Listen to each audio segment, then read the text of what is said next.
Yes, what I've done, I've put the two carburetors together, put the linkage on, but the linkage is loose at the moment, nothing's done up tight, it's literally just in position. Synchronized each carburetor. So what I've done, I've opened each butterfly with the throttle stop screw until I can get a very small riffler into the opening. And then you do that with both carburetors. Once you've done that, turn the throttle stop screws 1.5 turns out. So now those carburetors are now in exactly the same position. Once they're on the manifold, I can then adjust the linkages so that the carburetors operate at exactly the same time, and that way then the carburetors will be set up for instant action. So arrange the carburetors and the washers, spring washers, flat washers, nuts. Then bring the manifold into position, hold the carburetors together and fit them to the manifold. Plain washer, spring washer, nut. They put all 8 on, and then don't do them up, just nip them up, just take them up to the end, and then we can adjust them correctly. So you do them all up, all 8, until they've just compressed the spring washer. Don't do them up until they compress the spring washer.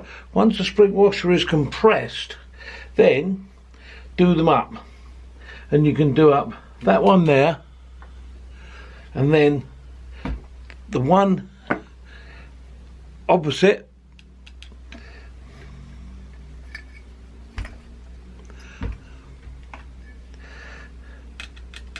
there, then the other one at the bottom, and then that one, so diagonally across, and you do them up gently until they're all done up, and do that on both carbs, and then that's the carburetors assembled to the manifold. The next thing after that is to adjust the linkages.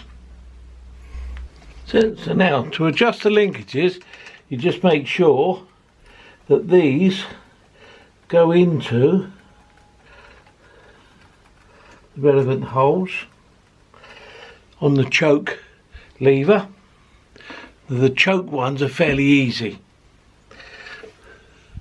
The choke ones go in there so that when that comes up, that will actually then rotate the other one, because at the moment they're loose, right? So all you do these 2 nuts up, and you nip them up until they're both gripping to the linkage shaft, so that when you operate one cam, the other one will operate at the same time, and so the chokes will be the same. So get these lined up like they are now. The linkage is nice and free. That's in the hole, because on the choke side it's not so much of a problem. And now once they're in those holes, do these 2 nuts up fairly tight to nip those brackets onto the link rod, and then that'll be done. Let's do that now.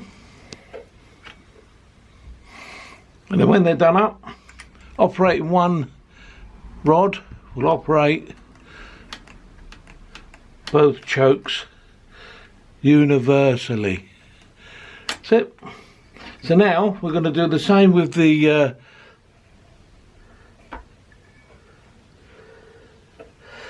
butterfly spindle, but we've got to position this in the correct place where it wants to be, and you position each one in the bracket that operates the butterflies.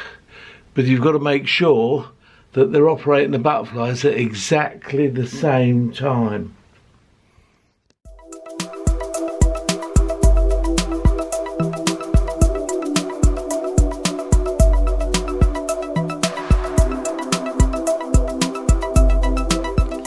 Then put the throttle bracket on with those 2 bolts. Make sure it's connected via the lever so that when it operates this, it moves the spindle. Now the spindle, then finally you need to adjust these. Now what you need to do, you need to make sure that these are in contact with the bottom part of the bracket. So lift them up and then do them up. Lift them up and do them up, because when the linkage moves, you need a little bit of free play before it starts to open the bell mouth, so that if you have to adjust the throttle stop to lower it, there'll be a room to lower the bell mouths. So make sure, notice now with it done up, there was a little bit of movement in the linkage before the bell mouths start moving. A little bit of linkage movement which you can then use up as need be, and then the throttles operate together.